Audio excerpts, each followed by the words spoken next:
Airplane pilots have read it. What was your biggest we're all screwed moment that you survived and your passengers didn't notice? I was the passenger on the plane. It was my first time flying alone, so it was a big deal for me. Chicago to Tampa. The way there is fine. The way back to Chicago. God. It was a boring, commercial flight. The plane wasn't completely full, but it was quite a few people still.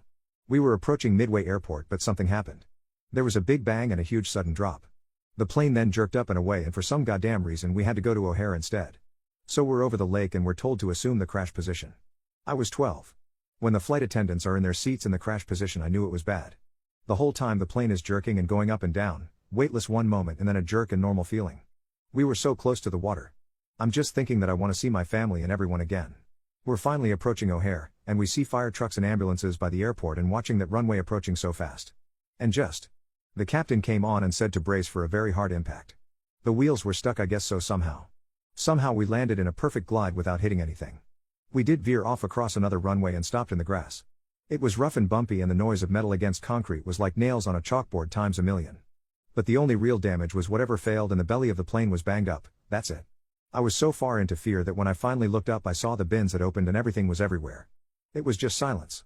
Then everyone's just cheering and hugging each other. Pilot comes on and says, "Well, I think I give this roller coaster ride a 2. Then in seriousness talks about the slides coming out and all that. We're all walking out and everyone is just shaking the pilot's hand, and it's my turn and I'm a hormonal emotional 12-year-old and just hugged and cried. I was so embarrassed after, but he was just happy because I was a kid and I was okay. Then I got to go down the slide. Not as fun as you think, lol. After everyone is checked out by paramedics, we get taken to a gate and we get in, and I'm looking around for my dad since he was the one was supposed to pick me up. And I hear him yelling my name, and so I'm screaming, "Daddy! Daddy!" Sigh. Fiercest hug I ever got from him, and one of a handful of times I've seen him cry. He's doing that thing where parents just check you all over, like arms, legs, okay, no blood, you okay, you okay? I was the only kid on the plane, so people were cheering and clapping during all of this. My dad finds the pilot and shakes his hand, thanking him. The pilot was just like I was doing my job. My dad was like, "No, you do your job every day. Today you had to go above and beyond what your job usually requires of you." We're leaving, and my dad told me when they had announced the emergency over the system at Midway Airport, he never felt his heart drop so fast. This was back when you could meet people at the gate, so suddenly he said there was a bunch of people running. He took some other people with him. They had taken the bus to Midway. It's about a 45-minute drive from one airport to another. They were pulling in when the plane started to make its descent, so we pulled over and they watched it land. Obviously they didn't know the condition of the inside of the plane, but they got hope then. Later, we get more details on what happened. A goddamn goose got sucked in the engine. Normally it wouldn't have done anything, but it was like a series of freak incidents after it happened.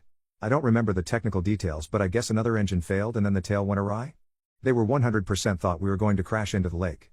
That's why he changed course. It was either a residential area and us or just us. They had grounded all planes meant to take off from O'Hare, so I'm only assuming all eyes were on us from the tower. Somehow he managed to keep us high enough to avoid crashing. I don't know all of what he had to do, just that he should not have been able to make it. Holy shit, sorry for the long post.